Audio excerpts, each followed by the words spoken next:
E você está acompanhando o Jornal da USP no ar, primeira edição, aqui pela Rádio USP São Paulo, também Rádio USP Ribeirão Preto. Nós seguimos juntos até às 9 da manhã com as principais notícias do dia. E a nossa cobertura extensa, não é, sobre a produção científica da universidade e sempre com destaque para a saúde. Prevenção, formas de tratamento.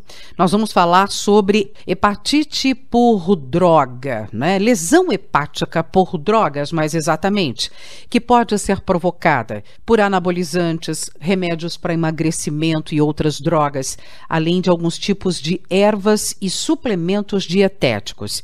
Nós temos, inclusive, dados sobre um estudo com registro de hepatotoxicidade na América Latina, com alguns centros brasileiros também participando. E eu converso sobre o assunto com a doutora Débora Terraboio. Ela é hepatologista do Hospital das Clínicas da Faculdade de Medicina da USP, coordenadora clínica da área de transplante hepático do hospital. Doutora Débora, bom dia. Bem-vinda aqui ao Jornal mais uma vez.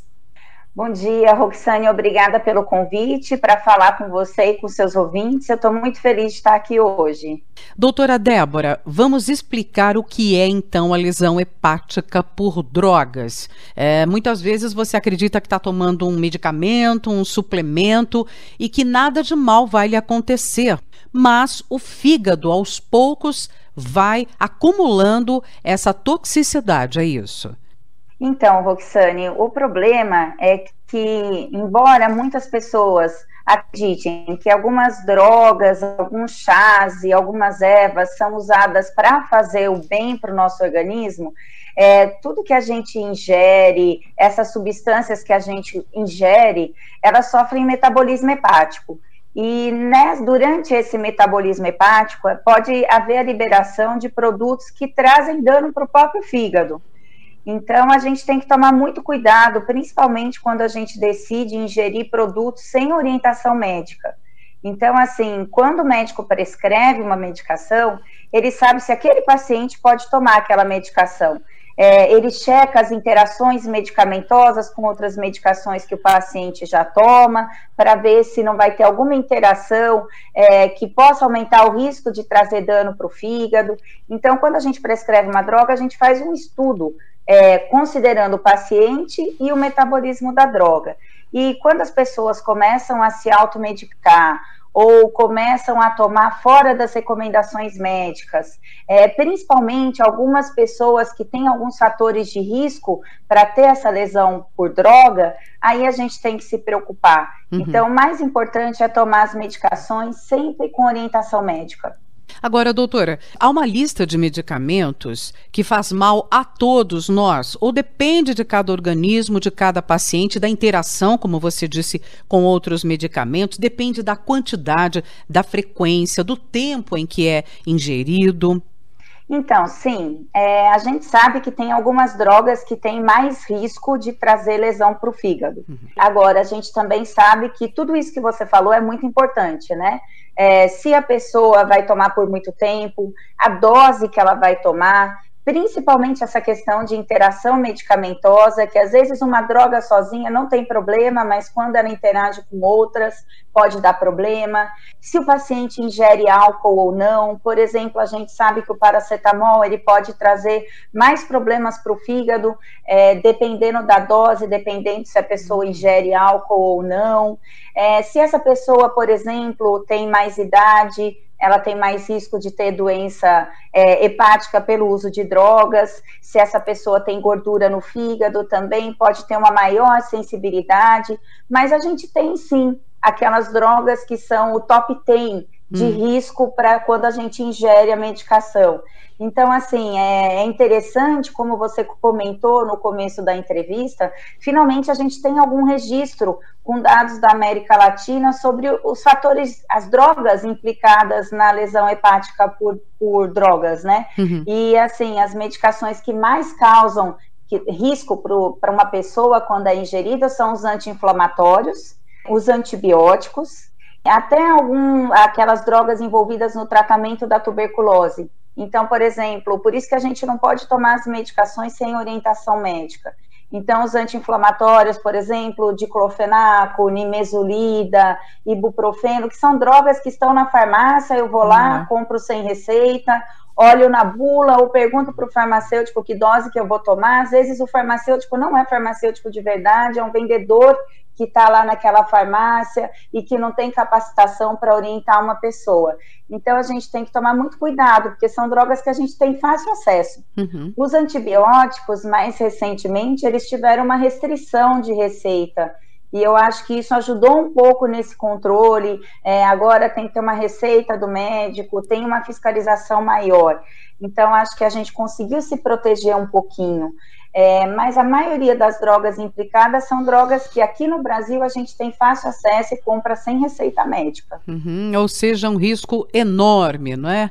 Inclusive alguns tipos de ervas, suplementos dietéticos, não é? Que as pessoas acreditam que estão só fazendo bem para o organismo. Então, tomando como base esse estudo, o que aparece, por exemplo, em relação a alguns tipos de ervas? Então, Roxane, essa questão das ervas é muito complicado, sabe? Porque as pessoas têm ideia de porque é uma erva medicinal que ela não vai trazer nenhum dano para o organismo, que ela só vai fazer bem. E tem vários problemas, porque assim, a maioria dessas ervas não tem uma fiscalização sobre o preparo, sobre a manipulação, sobre o transporte dessas drogas. Algumas dessas ervas, elas podem vir misturadas com metais pesados, e, por exemplo, chumbo, e trazer mais risco do que benefício para a pessoa. Então, assim, esse estudo que foi publicado esse ano, tem até um centro da Bahia que entrou nesse registro da América Latina. Eles fizeram uma ampla revisão de tudo que já foi publicado na literatura sobre hepatotoxicidade por ervas. E eles saíram de 9.000 registros iniciais, e quando eles foram avaliando a qualidade desses registros, eles acabaram selecionando 23 casos que estavam bem documentados e realmente tinham uma boa relação causal da lesão com a erva. E o que eles viram é que a erva mais implicada, por exemplo, é uma coisa que até você já deve ter tomado, eu tomei quando eu era adolescente, que é a centelha asiática. Nossa! Então, veja só, quando eu era mais nova, adolescente, falavam super bem, meu pai comprava aquele comprimidinho, eu tomava, achava que estava fazendo tudo certo, é uma medicação natural, é diferente dessas drogas que a gente tem de farmácia, e aí você acha que está fazendo uma coisa boa e pode agredir o seu fígado. E agora eu vou te dar uma surpresa, nesse registro também, chá verde. Quem é que nunca tomou um chá verde para acelerar o metabolismo, aumentar a diurese, melhorar e facilitar a perda de peso? Chá verde também teve implicado aí em alguns casos de toxicidade a ervas.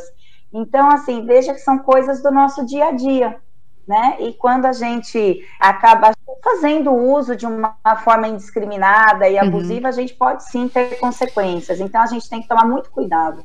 Acho que vale a gente falar também sobre anabolizantes. É uma outra área com sérios riscos, doutora Débora. O que esses estudos já apontam? Então, Roxane, hoje em dia a gente sabe que as pessoas querem desempenho, fazem esportes e querem ganhar massa muscular.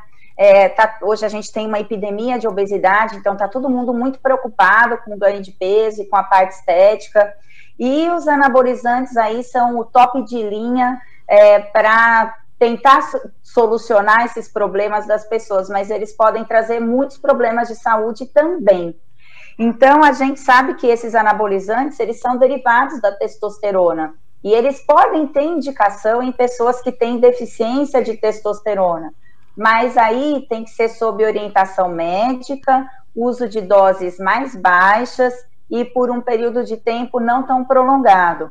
Aquelas pessoas que usam fora dessas condições, elas estão se expondo a risco, né? Se expondo ao risco de desenvolver uma hipertensão, se expondo a risco de ter problemas no fígado, também há um aumento do risco de tumores no fígado, de câncer no fígado, além de malefícios para a parte cardiológica, com risco de infarto, outros riscos associados. Então, antigamente, lá na década de 2000, mais no começo, essas medicações elas eram implicadas aí num baixo percentual, de mais ou menos uns 5%. Agora, hoje em dia, com o aumento do consumo dessas medicações, desses anabolizantes, a gente percebe que está tendo um aumento também da importância. E hoje eles podem chegar até 20% das causas de doença hepática provocada por drogas. Então, é um outro assunto que a gente deve ficar preocupado, e a gente sabe que algumas vezes essas medicações são vendidas por empresas que não têm registro, a gente não sabe muito bem o que a gente está tomando e a qualidade do produto, e muitas vezes as pessoas fazem uso de múltiplas drogas, associam, por exemplo, um Decadurabolin com tamoxifeno, com whey protein, e daí mistura tudo isso e o resultado final pode ser catastrófico. A gente teve alguns pacientes, eu me lembro de pelo menos um caso que a gente internou aqui no Hospital das Clínicas, justamente com um problema no fígado e no pâncreas, pela associação dessas medicações. Então, a gente tem que ficar muito atento. Bom, agora o ponto-chave, né?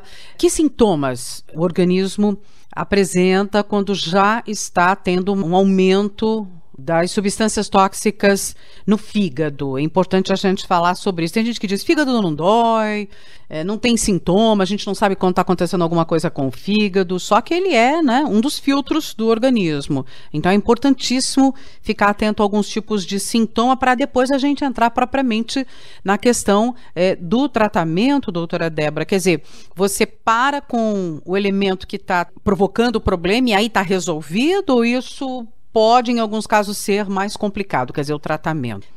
Então, isso que a sabedoria popular fala é muito real. O fígado é um órgão silencioso.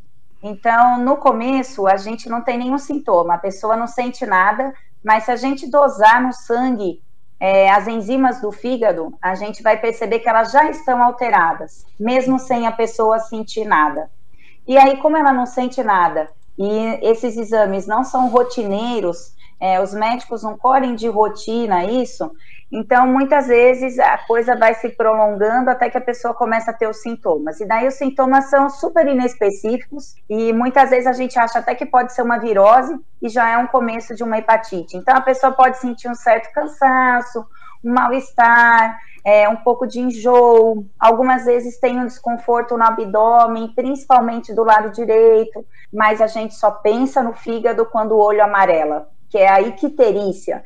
Então, quando o nosso olho amarela e a pessoa fica com a urina mais escurecida, cor laranja, meio cor de chá, ou até começa a ter coceira, aí é que as pessoas pensam no fígado. E aí, normalmente, a gente já tem uma doença mais grave e um pouco mais avançada, não tão inicial, mas ainda assim, potencialmente reversível, desde que a gente pare com a medicação que está implicada nessa lesão hepática. Então, a primeira medida é parar o que você está tomando. Então, procurar um médico, né? Nunca fazer isso por sua conta própria. O médico tem uns sites na internet que a gente consegue avaliar qual o risco de doença hepática que aquela droga provoca, que aquela erva provoca, que aquele suplemento, que aquela medicação para emagrecer provoca. E aí a gente avalia, pode ser dessa droga? Sim, pode ser. O tempo que a pessoa começou a tomar, por exemplo, começou a tomar 2 meses e agora está com o olho amarelo, então a gente também faz essa avaliação temporal. Então, pode ser dessa medicação? Pode. Então aí a gente suspende, essa é a primeira medida. E vai ter que acompanhar o paciente. Muitas vezes só suspender já resolve o problema, desde que o paciente não tome outra medicação que também possa trazer dano para o fígado, e agora às vezes a gente suspende e a pessoa continua piorando. Então, algumas vezes tem algumas drogas que elas melhoram quando a gente usa a prednisona, o meticortem, que é uma medicação muito utilizada também para tratar outras doenças, mas muitas vezes essa medicação não faz efeito, e aí a pessoa acaba precisando de fato de um transplante hepático. Ou seja, o caso pode se transformar numa situação bastante complicada. Ou seja, a gente não pode, de fato, nem achando que é erva, que é natural, tomar medicamento sem ter uma orientação. Então, quer dizer que o que a senhora está dizendo é o seguinte: para qualquer medicamento, precisa saber quais são os outros medicamentos já que você toma, e mesmo esses medicamentos considerados da linha natural, você precisa pedir orientação do seu médico. É isso que você indica, né, doutora Débora? Não pode sair tomando medicamento achando que não está acontecendo nada. Sim, eu acho que o importante é sempre perguntar para o seu médico se tudo bem de você tomar aquela medicação, se não tem interação, por quanto tempo você pode tomar, qual dose você pode tomar. Então, é sempre importante ter essa orientação, sim. Tá aí, portanto, alerta feito, né? Medicamentos, mesmo os naturais, eles podem provocar hepatite, é o que se chama de lesão hepática por drogas. Vamos ficar atentos. Eu quero agradecer muitíssimo os esclarecimentos da doutora Débora Terrabuio, hepatologista, coordenadora clínica de transplante hepático do Hospital das Clínicas da Faculdade de Medicina da USP. Muito obrigada, doutora Débora. Obrigada a você, Roxane, pelo